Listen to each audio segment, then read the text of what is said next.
Have you ever wondered what happens when the entire future of millions of young people gets caught in the middle of a massive political showdown? Well, hello everyone, and welcome to This Explainer. Today, we have an incredibly important topic to unpack, and it's one that literally impacts households across the entire country. We are diving deep into the integrity of how we select our brightest minds, from major medical entrance exams to massive state recruitment tests, because right now, that integrity is completely on the line. We're going to break down the anti-paper leak war and take a really close look at India's strictest new exam law. So let's dive right into this because the sheer scale of what's happening today is truly unprecedented. Think about this for a second. What if studying 18 hours a day for years, burning the midnight oil and sacrificing your entire youth for a competitive exam meant absolutely nothing? Imagine pouring your heart, your soul, and your family's life savings into preparing, only to find out that a corrupt paper leak mafia just sold the exact question paper to a cheating syndicate for cash, literally hours before you sat down for your test. It's the ultimate nightmare for millions of hardworking students and parents across India. But a massive legal earthquake just hit Parliament to address this exact nightmare, and we are going to explore exactly how it works. All right, let's get into Section 1, the ultimate student nightmare, and the Lok Sabha showdown. To counter this escalating crisis, Union Minister Dr. Jitendra Singh has officially introduced the sweeping new Public Examinations Prevention of Unfair Means Amendment Bill of 2026. This legislation substantially tightens the anti-paper leak laws, and the reason this is happening right now is simply because millions of young futures were hanging in the balance, demanding immediate government intervention. This legislation brings in some serious, unprecedented legal teeth. We're talking about the setup of fast-track courts, mandatory 2-month investigation deadlines, and astronomical financial fines designed to utterly destroy the financial incentives of cheating. But right now, there is a major parliamentary gridlock delaying its passage, which we'll get into shortly. First, let's look at the root of the problem. Moving on to Section 2, the exam mafia's playbook, and exactly why the system failed. Before we analyze the new law, we really need to understand the baseline facts. Like, why have paper leaks become such a massive organized crime industry in the first place? Well, over 3 crore, that's 30 million, young Indians sit for high-stakes public examinations every single year. We're talking about everything from medical entrance tests like NEET to civil services, banking, railway, and state recruitment exams. Try to picture the immense, overwhelming pressure on these candidates. For a lot of middle-class or rural families, clearing one of these exams is the ultimate ticket out of poverty. They'll literally pull together their life savings, take out heavy loans, and move to completely different cities just to afford a tiny room and a spot in a coaching center.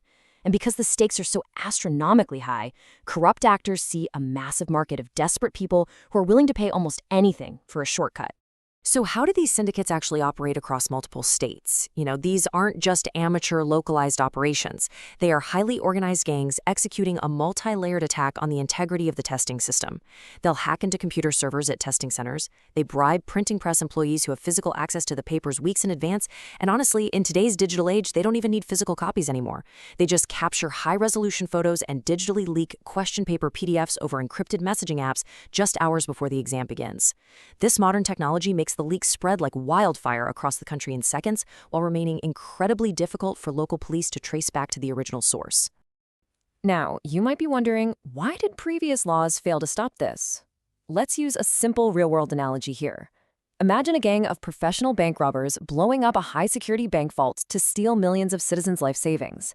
If that happens, it triggers an immediate national manhunt. Special forces are deployed, and the criminals face decades behind bars. Now compare that to a gang leaking a national exam to steal millions of students' futures. Both of these crimes yield tens of crores for the criminals, but under the old legal system, leaking an exam just didn't trigger that same level of national outrage or severe legal penalty. The risk-reward ratio was completely skewed in favor of the mafia. For the exam mafia, getting caught was historically viewed as just a minor business expense.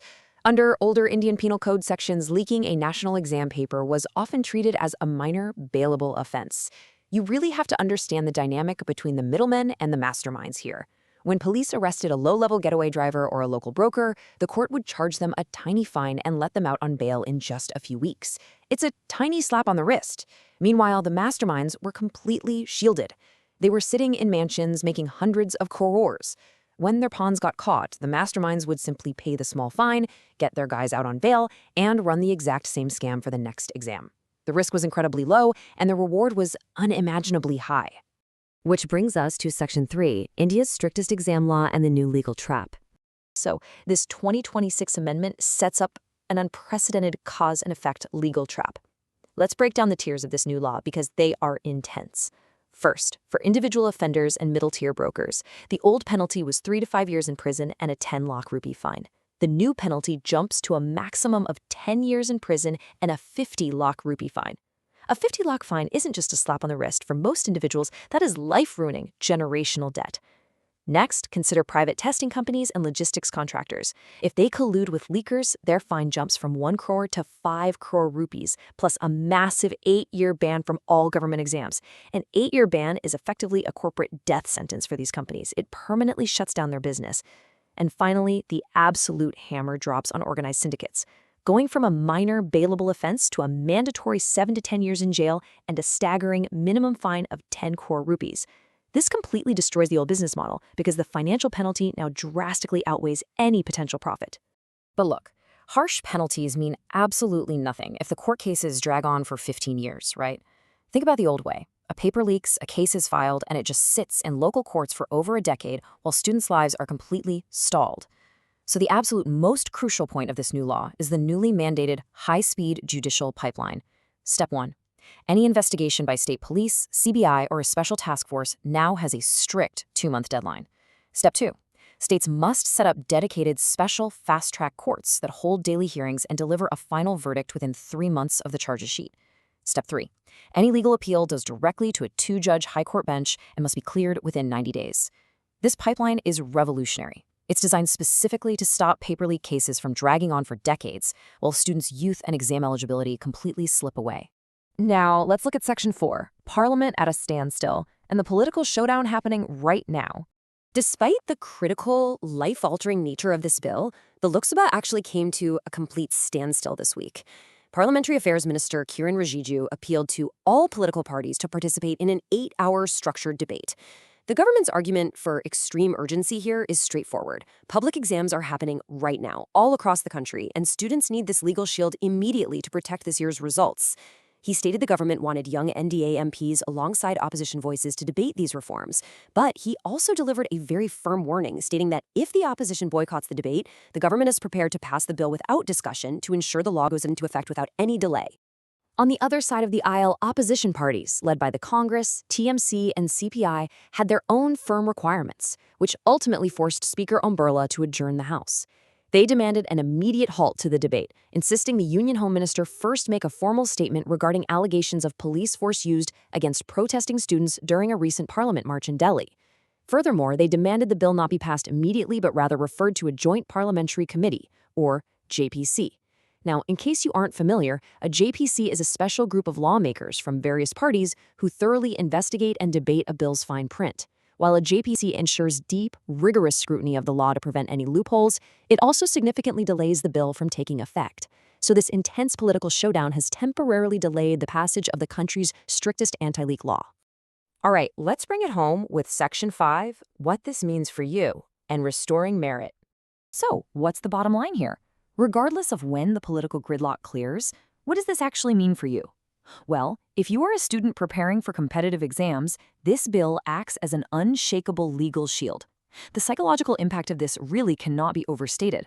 By imposing massive 10 crore rupee fines, property attachments, and 10-year mandatory prison sentences, the cost of leaking a paper now vastly outweighs any financial profit. It permanently cripples the syndicate business model. And this means you get peace of mind. It ensures that when you finally sit at that desk and open your booklet, your rank is going to be determined by your hard work, your intelligence, and your dedication, rather than you worrying if the person sitting next to you bought the answers with corrupt cash. Another massive takeaway is the ending of career-destroying delays. Historically, a canceled exam meant sitting in complete limbo for years, just waiting for courts to figure it out. Imagine being 26 years old, giving your absolute final attempt at an exam. The paper leaks, the exam gets tied up in local courts, and by the time it is finally resolved, you are 29 and legally too old to apply anymore. Your dream is just gone.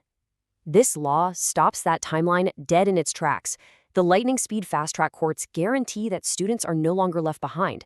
Legal investigations are wrapped up quickly, allowing clean re-exams or recruitment selections to proceed rapidly so you can actually get on with your life and your career.